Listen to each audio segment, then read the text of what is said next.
Welcome to Spotlight on the Arts. I'm Patrick Cristiano, your host, the publisher of TheaterLife.com, a website for theater buffs covering all things theater. And we are coming to you from the LTV studio, where I have my favorite person on the planet today.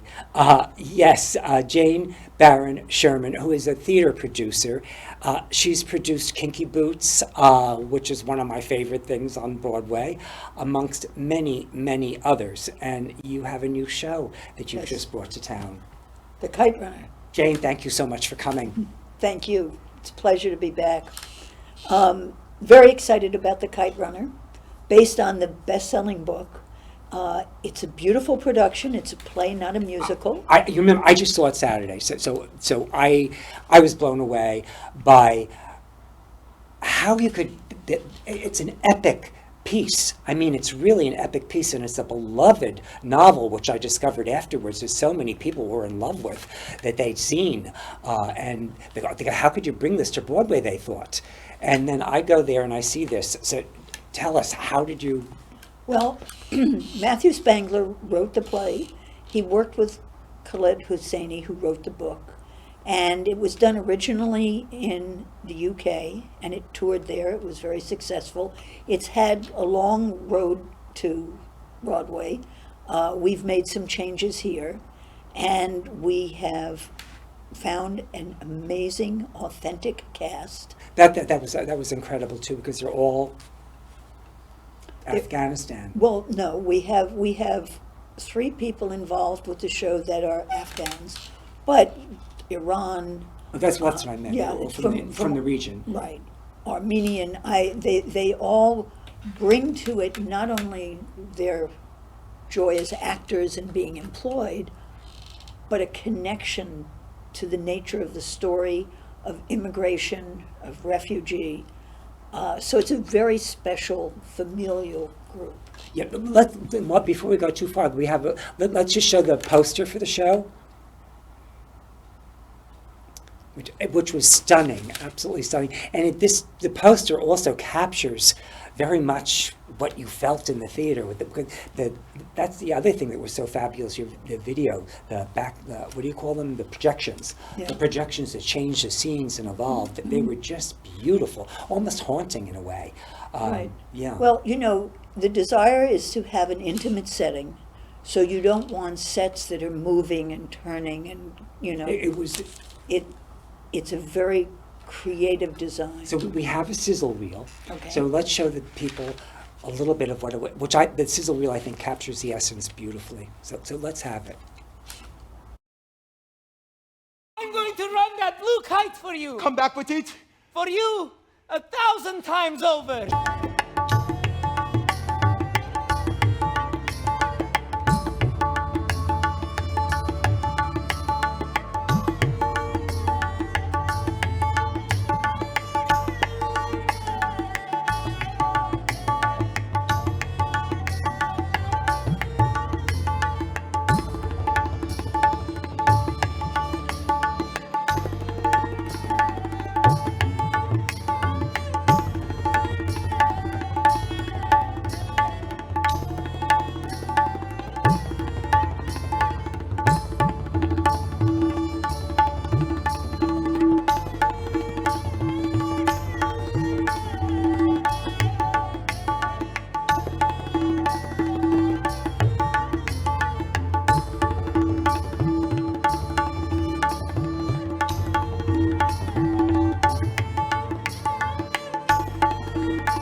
Come see me.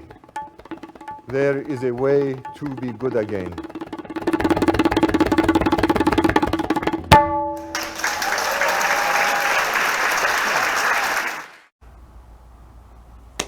Still still gives me chills. It really captures the essence of the evening. And what's was so extraordinary about it, how this really episodic book you could put together on the stage and bring all the elements together and yet not leave much of it out at all. It was stunning. Now, let's tell them what the story's about. It's about Sure. two Well, it's about several things. It happens on a couple of levels. It's about family. It's about relationships. It's about how the world and situations. it's in all the world- focused through the two boys. Yes. And it's about redemption and about how sometimes people do things and they carry the guilt of the things they do for a lifetime. And the end of that reel, which says there is a way to be good again, is really the uplifting part of the show. I mean, it's a very emotional show. And yes, people will cry, but they will also laugh. And they come out feeling good. In fact, the amazing thing to me, it's a play, not a musical. It's not uncommon for audiences to get up and applaud afterwards. But they get up and applaud and they cheer, which usually only happens in big musicals. We talked about this. Would you think they're cheering because they identify with, with having done something that they haven't been able to? I think it's a universal story. I think it's, I mean, Do you think so? You think we all feel like we've done things that we've never been able to make amends we for? tend to be a country of immigrants. Okay. And I think we live in a world today where we see, sadly, these stories repeating themselves. But we also have our own baggage, each of us. Right, of course. And it tells a story of family and how that maneuvers life for the individual.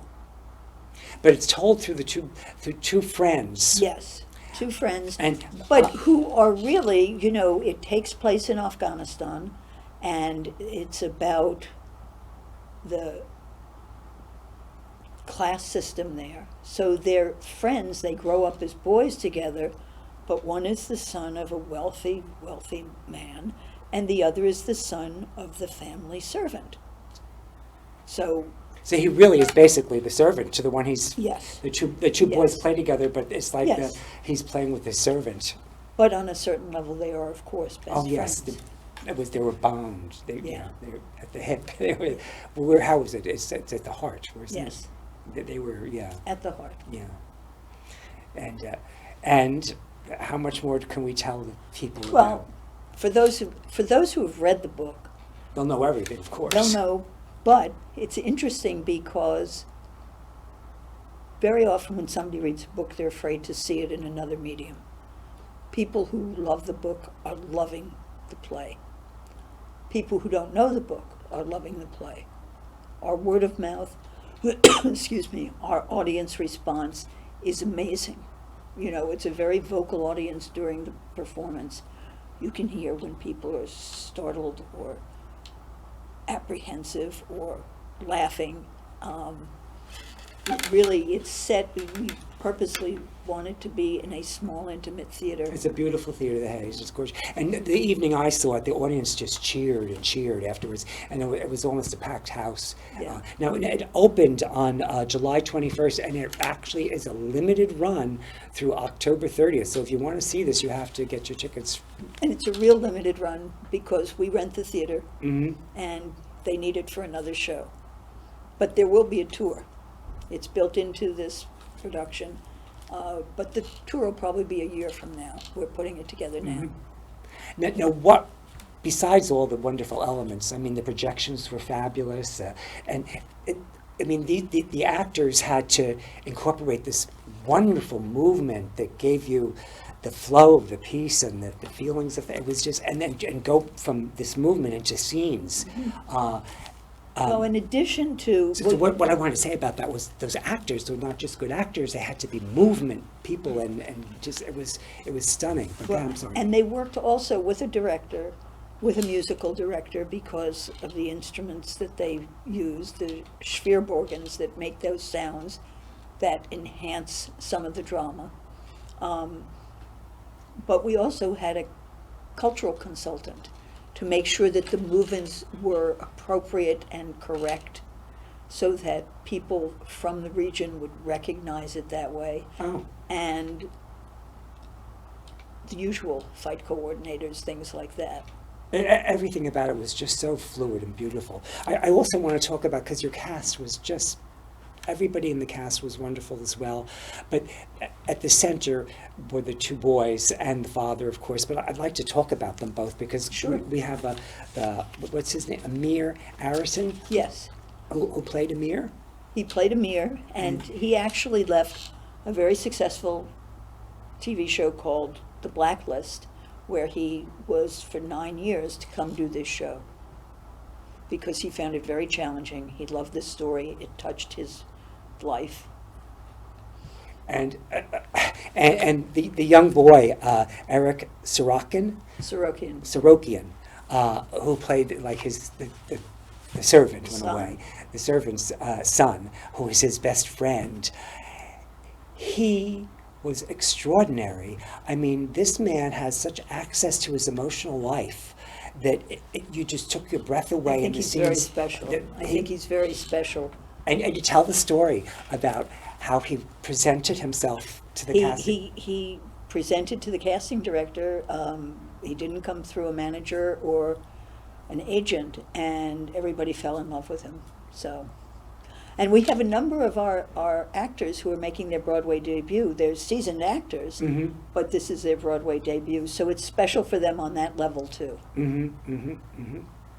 They're all fabulous, absolutely fabulous.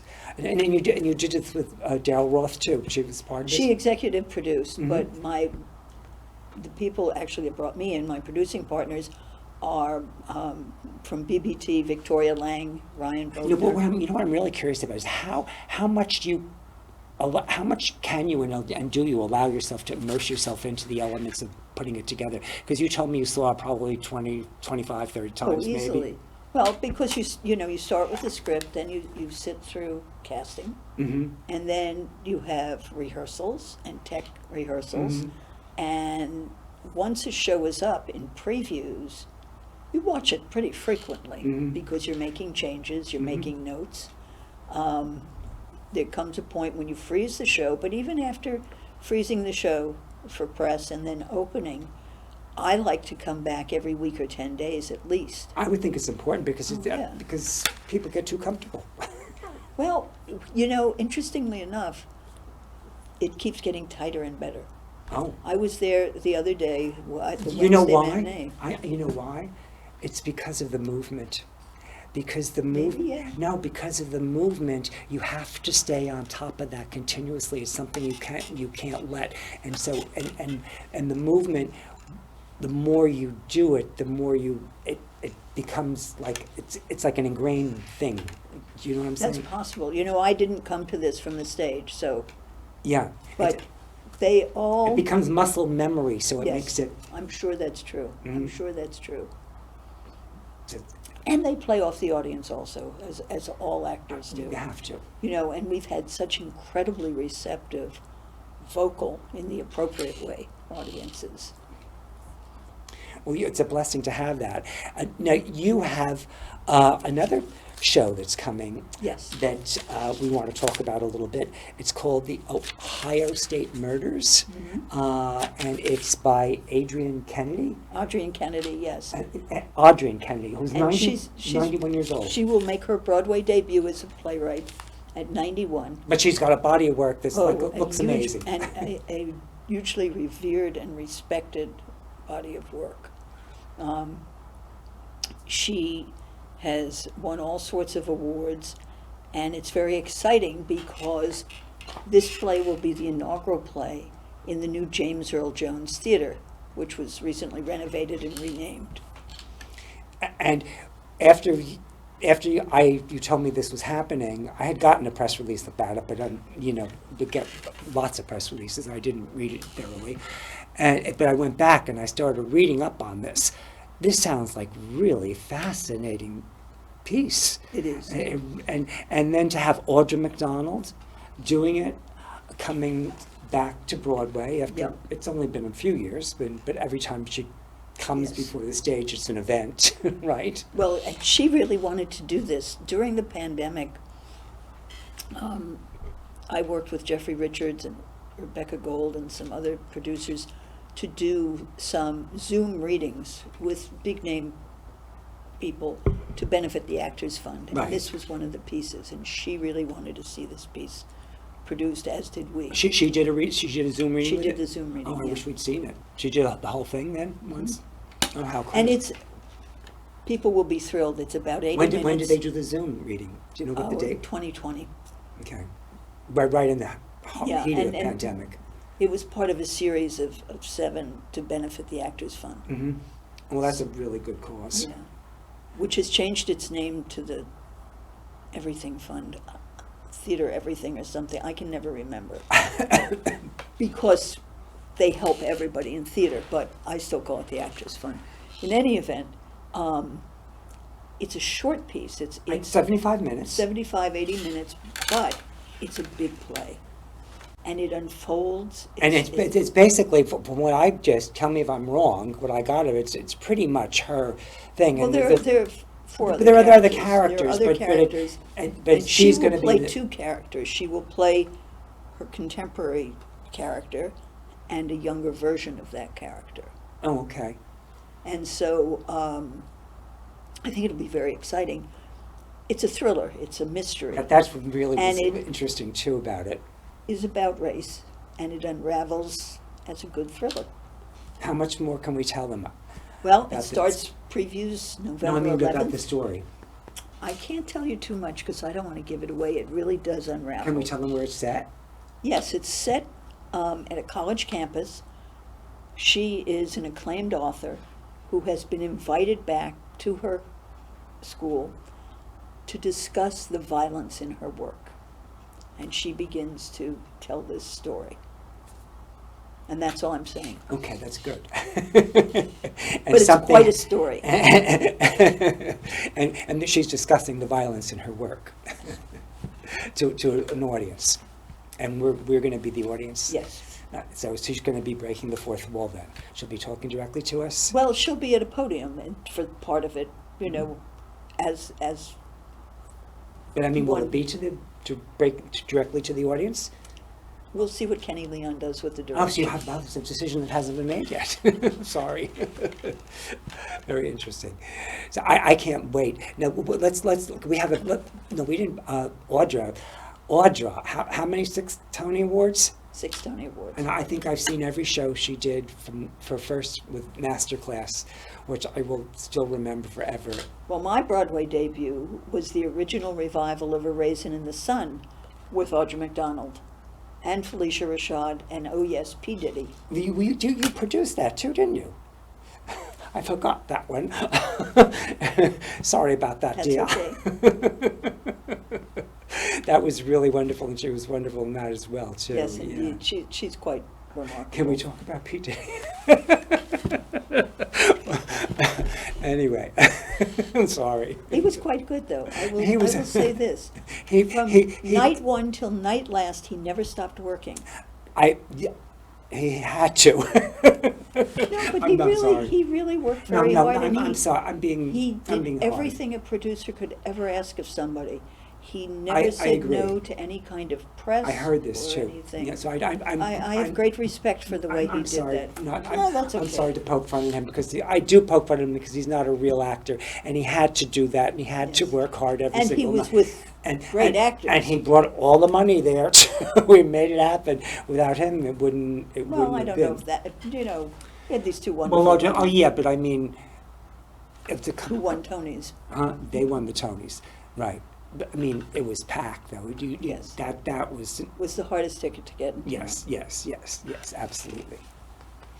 So I'm. Which was nice, because at the beginning, people thought we were crazy to try and do this Oh show. yes, everyone. No, with him.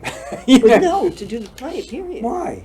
Well, it was 50 years old, and it really put Lorraine Hansberry back on the map, and as should have been. And in fact, now there is the Lorraine Hansberry Initiative, which I'm involved with, that has just recently unveiled a life-size bronze statue of her and 4 chairs so that people can come sit for a while, as she always talked about. and it will tour before it has a permanent home.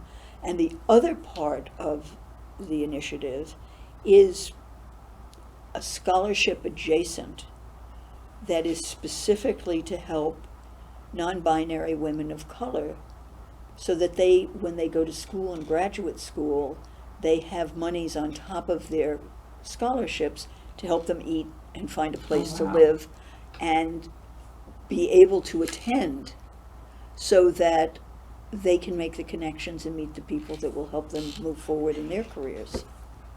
Wow, that's wonderful. Yeah. That's wonderful. And still raising nonprofit funds for it. No, you're going to come back, Yes. and because we're going to get because I'm so curious about the Ohio State murders. Now that I've delved into it, I want to read the script. I mean, can I read it? Absolutely. I can get a copy. You of get it? a script, we'll give you a teaser, we'll, So, because I want to show the audience a teaser of when you have that going. Sure. But I want to read it. And I can't wait to see it. good, So Kenny Leon is directing. yes. And what else? We're casting the other roles now. Did we tell them the start date? I don't think we Previews are did. November 11. November? It Did we opens tell you December people 8. November 11th? Huh? Did you tell them? We told them again. Okay. And the theater one more time? And is tickets it go Jayne? on sale soon. Oh, and you can get them all over the place, wherever you need to get them. And opening night is, December 8, will you be there? of course, God willing, And how many times do you think you'll see it before it starts? a lot. So we have a little extra time. Is there anything we didn't cover that we want to hit on and talk about before we go off the air? Well, I do want to remind people that we really only have the theater until October 30 on the Kite Runner. And I think you'll agree it's a don't miss it Oh, show. yes. Oh, it's beautiful. I mean, and especially if you love the novel, you will love this for sure. Absolutely.